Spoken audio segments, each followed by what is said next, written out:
Տեսեք, ռուսական կողմը նախկինում այդ ռուսական շրջանակները նախկինում հայտարարում են, որ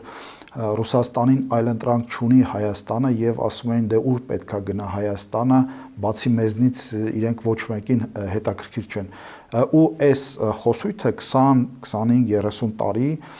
տարածում են այս շրջանակների նաեւ օգնությամբ հայ հասարակության մեջ, որ մենք մեզնից ոչինչ չենք ներկայացնում եւ այստեղ ամերիկացին ինչ շահ ունի, որ պետքա գա միլիարդավոր դոլարներ ներդնի կամ եվրոպացին կամ չգիտեմ չինացին կամ հնդկացին եւ այլն եւ այլն։ Բայց այս վերջին 5 տարիների կյանքը ապացուցեց, որ Հայաստանը բավականին հետաքրքիր երկիր է, Հայաստանի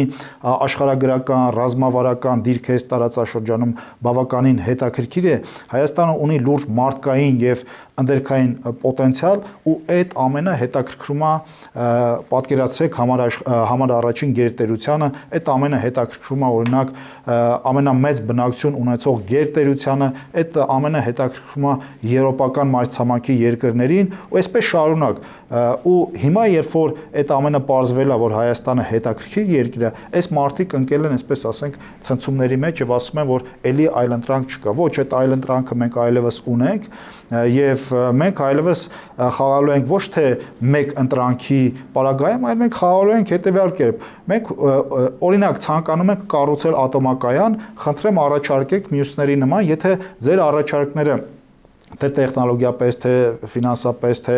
չգիտեմ այլ պարամետրերով կհամապատասխանի մեր հետաքրքրություններին, ապա մենք կընտրենք ձեր առաջարկած տարբերակը։